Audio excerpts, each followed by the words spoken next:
بعض لوگوں کے ہاں یہ دیکھا جاتا ہے کہ تکبیرات میں دو قسم لوگوں نے بیان کیا، بہت سارے علماء نے بیان کیا ہے کہ تکبیرات کی یعنی کہنے کے لیے دو قسم بیان کیا، ایک تکبیرات مقید اور ایک مطلق۔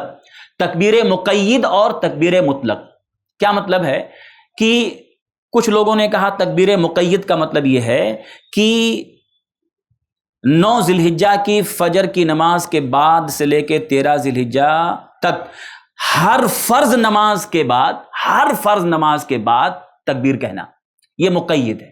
تو کچھ لوگوں نے اسا بانٹ دیا ہے کہ فرض نماز کے بعد سلام پھیرتے ہی فوراً جو ہے تکبیرات کے الفاظ بولیں، اور مطلق کا مطلب کبھی بھی آپ کہیں۔ تو پہلی بات یہ کہ ایسی کوئی قسم ہم کو حدیث میں نہیں ملتی ہے۔ یہ کیٹیگرائز کرنا، یہ دو قسم میں بانٹنا تکبیرات کو، ہم کو کسی بھی حدیث میں دلیل نہیں ملتی ہے، نہیں ہے۔ بلکہ شیخ البانی نے اس کو بدعت کہہ دیا ہے، کہا بدعت ہے یہ۔ شیخ عثیمین رحمہ اللہ نے یہ کہا کہ ہم کو کتاب و سنت میں دو تقسیم تکبیرات کی نہیں ملتی ہے۔ تو بعض لوگوں کے ہاں ایسا ہے تکبیرات آپ کہیے، لیکن یہ کہ ہر فرض نماز کے بعد پہلے تکبیر، اس لیے آپ دیکھیں گے بہت سارے لوگ آپ کو ملے گا کہ جیسے سلام پھیرے، سلام پھیرنے کے بعد وہ جو سلام پھیرنے کے بعد کے اذکار ہیں وہ بعد میں پڑھتے، پہلے تکبیرات۔ یہ کہاں سے بھائی؟ ثابت نہیں، ہم کو نہیں ملتا ہے کہ بھئی آپ ہر فرض نماز کے بعد جو روزانہ اذکار آپ پڑھتے ہیں پہلے وہ اذکار پڑھیے۔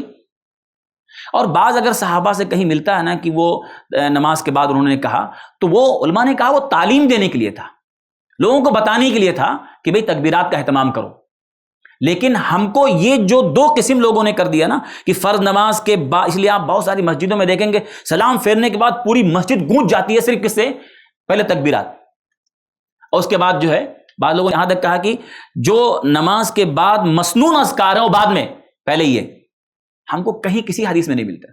ہاں آپ پہلے مسنون اذکار پڑھیے، اس کا پڑھیے، اس کے بعد جتنا چاہیے پڑھیے، لیکن یہ جو ہم کو دو قسم لوگوں نے بانٹا مقید مطلق، ہم کو اس کی کوئی جو ہے دلیل نہیں ملتی ہے۔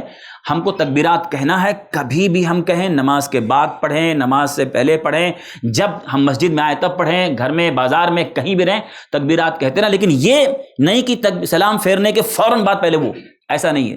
آپ پہلے اذکار پڑھ لیجئے، اس کے بعد پڑھیے۔ تو اتنی باتیں یاد رکھیں۔